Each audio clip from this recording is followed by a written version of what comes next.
the Federation of St. Kitts and Nevis.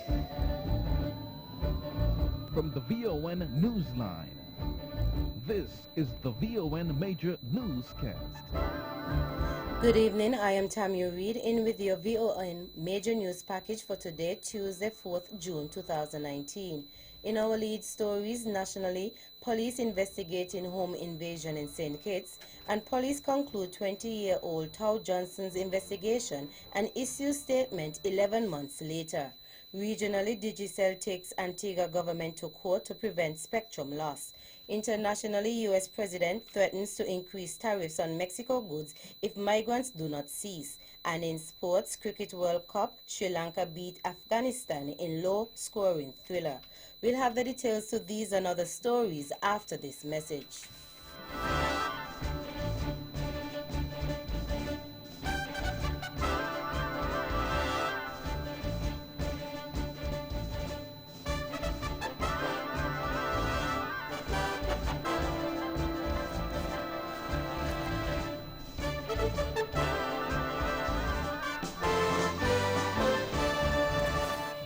Another look. Different from how you've seen it before. Another look. Takes an in-depth look into business, politics, science, technology, religion, and more. Another look. Featuring documentaries from the BBC, regional features, and local ones too. Another look. Every Monday at 3 p.m. on the Eastern Caribbean's powerhouse, Vaughan.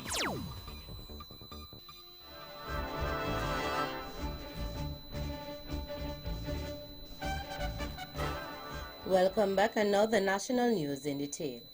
Police are investigating a home invasion incident which occurred today, Tuesday, 4th June in St. Kitts. A home invasion is an illegal and forceful entry to an occupied private dwelling with intent to commit a violent crime against the occupants, such as robbery, assault, and rape. According to the police, investigations thus far have revealed that at about 3 a.m., 3 armed bandits entered the home of the victim, took her personal items, and sexually assaulted her. The assailants then fled the scene in the victim's vehicle. Additional information about the incident have indicated that persons were also tied up during the occurrence. The VON Newsline attempted to call the police for further details, but to no avail. As investigations into the matter continue, police are requesting the assistance of the public in apprehending the suspects involved in the incident. Persons with information regarding this incident are also urged to call the crime hotline at 707. The High Command of the Royal St. Christopher and Nevis Police Force, RSCNPF, has issued a statement in relation to the investigation into the death of 20-year-old Tao Johnson almost 11 months later. Johnson died on Saturday, July 7, 2018 at the JNF General Hospital following a police chase. According to reports, the incident occurred at about 4:15 p.m. along Wellington Road in the vicinity of the Old Public Works Department in St. Kitts after Johnson lost control of his motorcycle and fell. An autopsy performed on his body on Tuesday, July 17, 2018 by forensic pathologist Dr. Valerie Alexandrov concluded that his death was as a result of acute internal blood loss due to a ruptured aorta sustained in a vehicular accident. However, information regarding the investigation into the death of Johnson was not made available to the public. The police said in a statement, and I quote, "In an official report received from the Director of Public Prosecution, DPP, in late January 2019, it was stated that based on the evidence provided from the independent investigation and the CCTV footage, the vehicle driven by the police officer was not driven in a manner which posed a danger to the deceased or members of the public. The police was in pursuit of the deceased who failed to comply with a siren request to stop." Moreover, the report also stated that an independent vehicle examiner found no evidence that the vehicle made contact with the motorbike driven by the deceased. It concluded that on the evidence available, there is nothing to suggest any careless, reckless, or dangerous driving on the part of the police officer. It is not recommended that any criminal sanctions be brought against the officer involved. The High Command apologizes for the delay in releasing this information. Upon receiving the report from the director, there were certain legal stipulations which restricted the subsequent release of the same. In more national news, the Republic of China, Taiwan, has pledged support for the historic Old Road Bay Rehabilitation Project, which will enhance the safety and security of our road users and improve our socio-economic life. Prime Minister Dr. the Honorable Timothy Harris. He was at the time giving an update on the rehabilitation initiative at the Old Road Bay Road in St. Kitts. The local company Rock and Dirt Limited is responsible for the construction of the new 1.2-kilometer stretch of road on the Old Road Bay Road in St. Kitts. The new road will be extended on the reclaimed land and be approximately 24 feet apart from the existing road. It will also be elevated some 15 feet above the current road and have guardrails on both sides. The design has a number of preventative features against natural disasters, such as falling rocks from the hillside and sea damage from bad weather conditions. The seaside protection will include strong rock armoring, featuring large 10 to 20-ton boulders.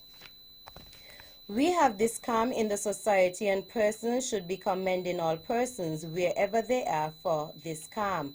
This is the peace dividend which we have been talking about, and we are now having it, and we are happy about it, so says Prime Minister and Minister of National Security, Dr. the Honorable Timothy Harris. His comments came in light of the fact that no homicides were recorded for approximately a month. Thus far, the Federation has recorded 10 homicides for 2019, 8 in St. Kitts and 2 here on Nevis. The Prime Minister said that his Team Unity government remains supportive of every effort by any individual or any entity to preserve the peace and prosperity of St. Kitts and Nevis. Back in April of this year, Assistant Commissioner of Police with responsibility for the Crime Directorate, Mr. Andre Mitchell, revealed that a 42% decline in crime was recorded in St. Kitts and a 21% reduction here on Nevis. At his press conference last Wednesday, Prime Minister Harris used the occasion to discredit rumors of payments being made to criminals in order to ensure peace, and that his government is not involved in any such arrangement. When will the Freedom of Information Bill be operationalized? That's a question which was posed to the Premier of Nevis, the Honorable Mark Brantley, by the VON Newsline during his monthly press conference last week. The bill, which was passed in 2018, will give the public a general right of access to official documents of public authorities, subject to limited exceptions and for matters related thereto. Almost 1 year later, the bill has not been implemented. Here is the Premier's response to the question. I don't have a date, but I think we're committed to doing it before year's end. So this year is our year that we would like to implement the Freedom of Information legislation. But I can't give you specifically a date at this point, but I can say that we want to implement that in 2019. Premier of Nevis, the Honorable Mark Brantley. Finally, Prime Minister of St. Kitts and Nevis, Dr. the Honorable Timothy Harris, has extended congratulations to India's newly re-elected Prime Minister, Narendra Modi. Mr. Modi, who was sworn in for a second term on Thursday, May 30th, along with his Council of Ministers, was first sworn in as India's Prime Minister on May 26, 2014, and is the country's 14th Prime Minister. In a statement to the new Prime Minister, Prime Minister Harris stated that, and I quote, "My Team Unity administration and I are assured that our country's convivial relationship with India's government and people will continue to blossom and bear fruit, as Prime Minister Modi has proven to be an enthusiastic advocate of strengthened engagement with the Federation of St. Kitts and Nevis, end of quote. With reference to the aforementioned, on February 16, 2018, the Federation and the Republic of India signed an agreement on the waiver of visa requirements for holders of diplomatic and official or service passports. Additionally, in August 2008, India's government appointed the late Kishore D. Shandiramani as Honorary Consul of India in St. Kitts and Nevis during Dr. Harris's tenure as Minister of Foreign Affairs under the then Labour Party administration. That's the national news segment. You can visit our website at www.vonradio.com or check us out on Facebook at Von Radio or our Von Radio YouTube channel for these and other stories. News from across the region is next.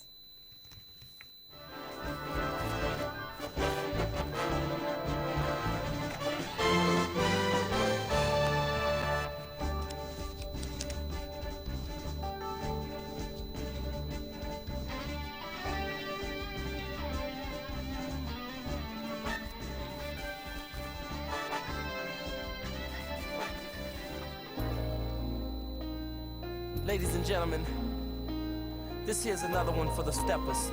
Swipe to win big in 2019.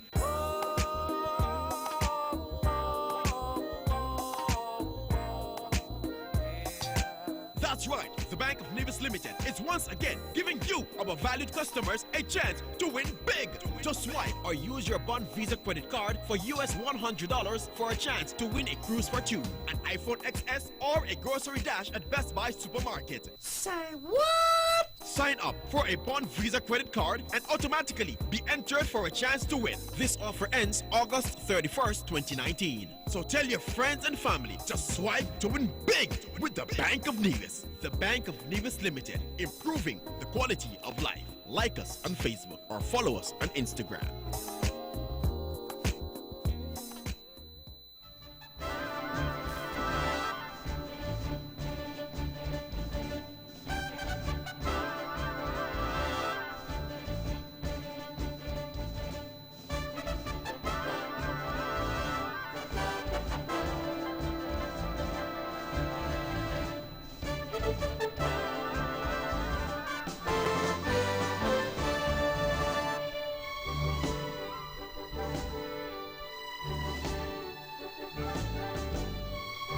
Welcome back, and now the regional news in detail. In Antigua and Barbuda, in a bid to shield its customers in Antigua and Barbuda from significant service disruption and a negative impact on coverage, Digicel last week Thursday secured a court order against the government of Antigua and Barbuda, a release from Digicel said. According to a release from Digicel, the company was forced into this legal challenge to protect its customers and services from being put into jeopardy following the government of Antigua and Barbuda's anti-competitive and protectionist decision handed down to Digicel on May 8th that Digicel be compelled to return a significant portion of its 850 MHz spectrum by 31st May under what the government misleadingly describes as a move towards equitable distribution of the spectrum. The court order prevents the government from confiscating any of the 850 MHz spectrum which Digicel has been lawfully allocated to deliver its communication services to customers and giving it to APUA to use it for light service, while also providing the necessary time for the courts to examine the fairness and legality of the government's decision. Digicel has used this spectrum to deliver its services to the people of Antigua and Barbuda since 2006. Out of Haiti, a panel of judges on Friday accused Haitian President Jovenel Moïse of being at the center of an embezzlement scheme that siphoned off Venezuelan aid money meant for fixing roads. The accusation was the latest link to Venezuela's PetroCaribe aid program, which has been plagued by claims of corruption since its 2008 establishment. In a report with more than 600 pages, The High Court of Auditors said that in 2004, the Haitian government gave 2 companies which had the same payroll and staff contracts to upgrade a road. One of the businesses was Agritrans, a banana farming company headed by Moise until his election in 2017, which received more than 33 million gods to fix the road. Calling it nothing more than an embezzlement scheme, the court said the 2 companies made the same commitment separately on the same dates. They also found that Moise company received a cash advance nearly 2 months before the contract signing, which the judge said amounted to collusion, favoritism, and embezzlement. Out of St. Martin, the public prosecution received a complaint filed by members of the political party KDNT against Minister of Finance Kenneth Gisbieta, interim president of the Central Bank Leah Marous Layson, and former candidate minister Nessa Scoop Isnessa. Carlos Monk of the KDNT says that there is enough evidence that different laws have been violated by all 3 people, or at least by several of them, and there is sufficient ground for further investigation. At the end of April, KDNT filed the complaint with the National Criminal Investigation Department. Monk then spoke about a macabre plan with the Man Party, where their own candidate minister was double-crossed. Monk also says that there was a power game that has gotten completely out of hand. This war has made 2 entities that are supposed to radiate trust and integrity, namely the Central Bank and the Minister of Finance, now public spectacle. Finally, in Guyana, a government can obtain revenue from its country's oil sector using several elements. One of these is a signature bonus. As the name implies, operators provide the state with a one-time payment for the privilege of being granted a license to explore its territory for oil. Many countries across the world employ this mechanism. In Brazil, the government was able to get US $2.4 billion from companies that wanted to explore its waters for oil. The same goes for CARICOM member Trinidad and Tobago, which was able to get US $100 million signing bonus from interested operators. However, when former President Donald Ramotor signed away Guyana's Ganji and Kaita blocks to 3 inexperienced oil companies days before the 2015 general and regional elections, no signing bonus was secured. Reflecting on the issue, oil consultant and former advisor to President Granger, Dr. John Mangal, said that Guyana likely forfeited hundreds of millions of US dollars or even $1 billion in signing bonuses for the blocks. He noted that these blocks are adjacent to the Starbrook block, which is operated by ExxonMobil. That's it for our regional stories. Stay with us for news around the world.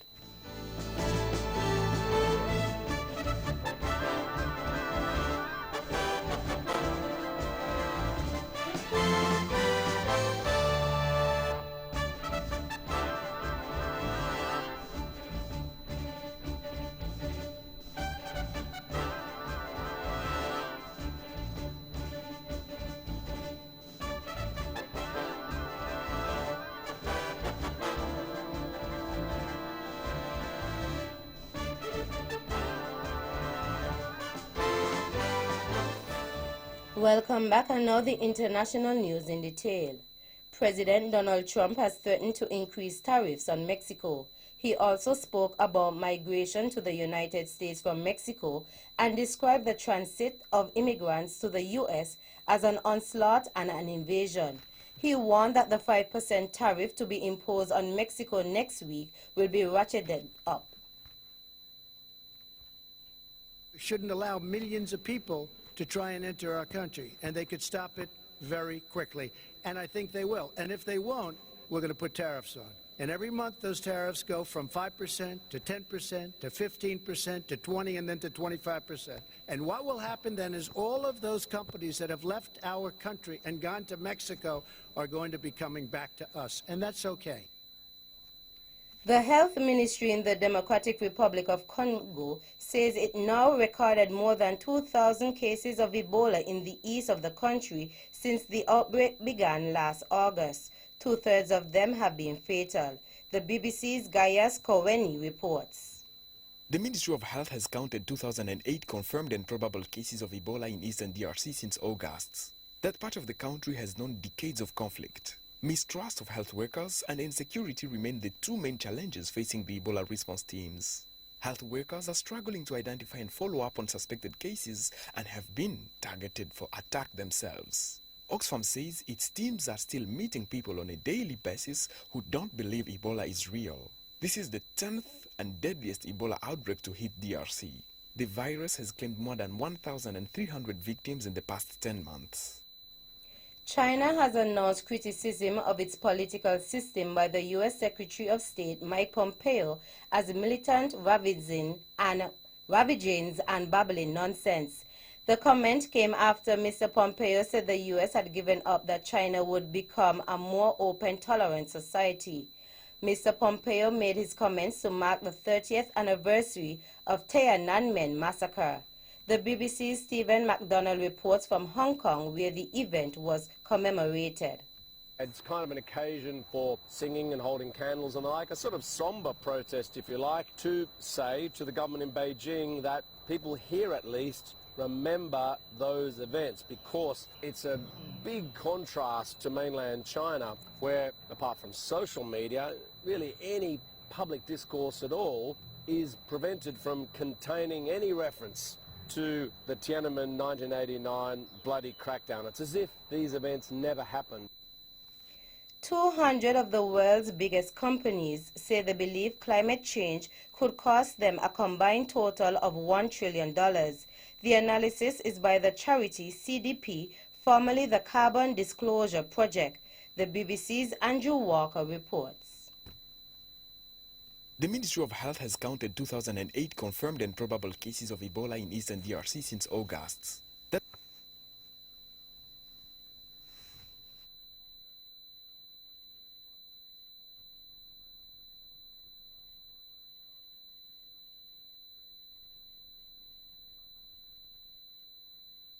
Business has come under increasing pressure from regulators and its own shareholders to assess the risks that global warming presents to its profitability. Those responding to the CDP, which included some of the world's biggest businesses, mentioned physical risks such as changes in weather patterns and legal challenges posed by the transition to a low-carbon economy. One concern raised in the report was that most had focused on their own operations and not mentioned risks that affected their suppliers and customers. The report says companies and their investors should broaden their assessments if they're to remain profitable.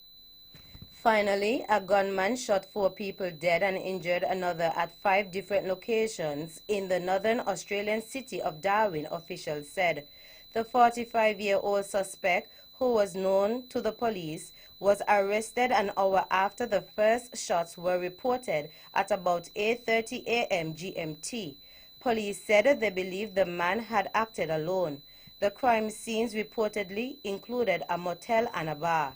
Prime Minister Scott Morrison said the shooting was not terror-related. That brings us to the end of our news segments. The latest in sports is next.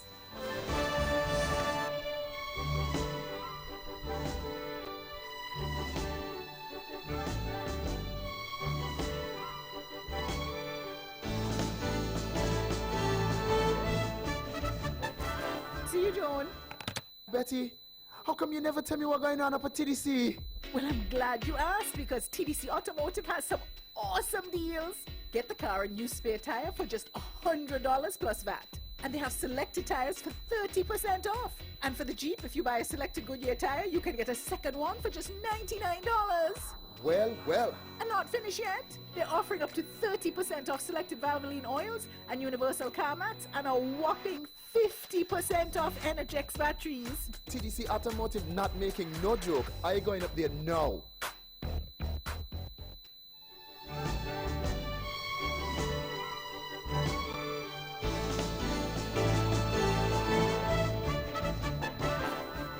Welcome back, and now the sports in detail. In cricket, as the ICC Cricket World Cup continues, Scores from a match involving Sri Lanka and Afghanistan are as follows. Sri Lanka 201 in 36.5 overs, Afghanistan 152 in 32.4 overs. Sri Lanka win by 34 runs DLS method. Victory would have been Afghanistan's second at a World Cup and first against a test-playing nation at the tournament. Instead, Sri Lanka earned their first win of the 2019 World Cup. In basketball, the Toronto Raptors will go up against the Golden State Warriors tomorrow evening at 9 o'clock. The game is the third of the series finals, which is tied at 1-1. The next game will be on June 7, 2019. In local cricket, the Charlestown Primary School CPS went up against the Maud Cross Preparatory School at the E.T. Willett Park on Monday, June 3rd, as the Renaco Morton TDC Primary Schools cricket tournament continues. The scores were Charlestown Primary 108 for 8 in 15 overs, MCPS 63 for 6 from 15 overs. CPS won by 45 runs. Finally, in athletics, Caster Semenya will not need to take testosterone-reducing medication to compete after a Swiss court temporarily suspended a new IAAF ruling. The Olympic 800 meters champion 28 last month lost her challenge to the Court of Arbitration for Sport against the implementation of a restriction on testosterone levels in female runners. The ruling would have affected women competing from 400 meters to the mile. The IAAF said its eligibility rule for DSD athletes will remain in place until they receive official notification from the Swiss court. That's it for the sports segment. The general weather forecast is next.